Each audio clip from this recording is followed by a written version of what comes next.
वहाँ रास्ता अक्सर उस समय तक सुनसान हो जाया करता था। गाने सुनने में इतना मस्त हो चुका था कि मुझे इस बात का भी एहसास नहीं था कि मैं ट्रैक पर चल रहा हूँ। जय सिया राम। आज हम आपके लिए एक बहुत ही अनोखी कहानी लेके आए हैं जो आपके दिल को छू जाएगी। मेरा वादा है आपसे, यह कहानी आपको हमेशा हमेशा याद रहेगी और आपको एक बहुत ही अच्छी सीख देकर जाएगी। तो दिल थाम कर बैठिए, आने वाले कुछ समय में आपका विश्वास उस परमपिता परमेश्वर पर बहुत ज़्यादा बढ़ जाएगा।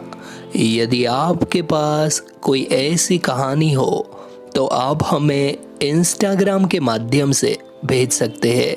आइए शुरू करते हैं उन्हीं की कहानी, उन्हीं की जुबानी। ये बात आज से करीब 12 साल पहले की है, जब मैं मुंबई के एक कॉलेज से अपनी पढ़ाई पूरी कर रहा था।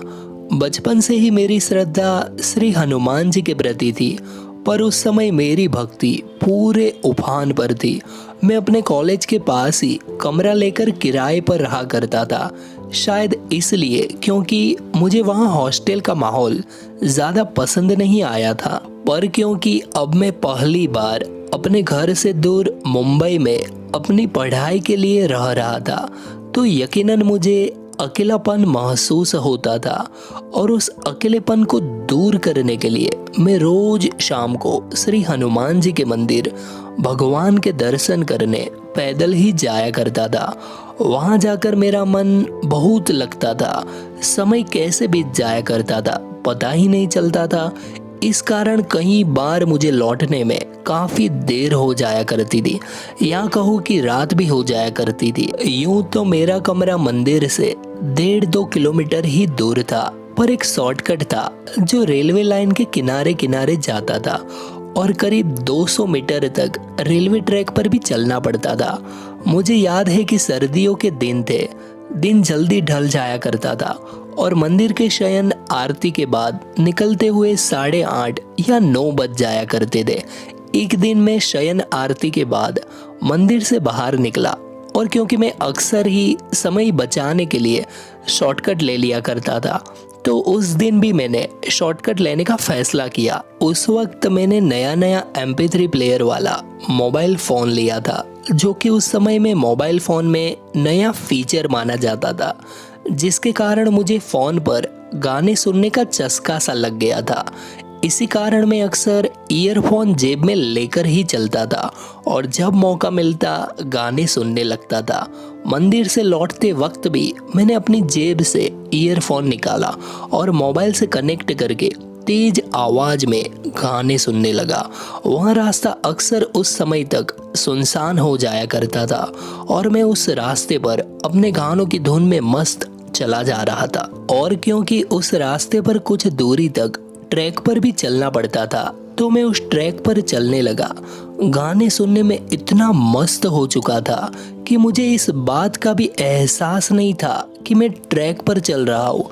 पर तभी अचानक मेरा मोबाइल फ़ोन पता नहीं कैसे अपने आप ही स्विच ऑफ हो गया।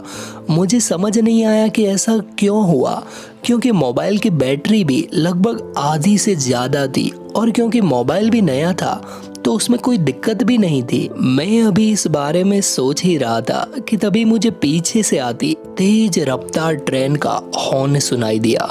वहाँ ट्रेन कुछ ज़्यादा ही पास आ चुकी थी।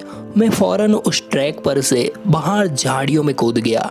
ट्रेन बहुत तेजी के साथ निकल गई, पर अब मुझे इस बात का एहसास हो चुका था कि अगर मेरा मोबाइल सही समय पर स्विच ऑफ ना होता तो उसका क्या अंजाम हो सकता था। मैं नहीं जानता कि मेरे मोबाइल का स्विच ऑफ होना महज एक इत्तेफाक था कि कोई टेक्निकल खराबी थी या फिर भगवान ने मेरी रक्षा की थी। पर उस दिन से मुझे इस बात का पक्का यकीन हो गया कि भगवान श्री हनुमान जी सदा मेरे साथ है।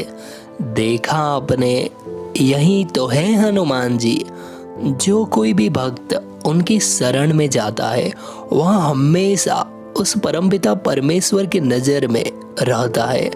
इन्हीं के साथ मैं अपने शब्दों को विराम देना चाहूँगा। अगर आप ऐसे ही हनुमान जी से जुड़ी जानकारी एवं चमत्कार जानना चाहते हैं तो कृपया चैनल को सब्सक्राइब ज़रूर कीजिएगा। जय सिया राम।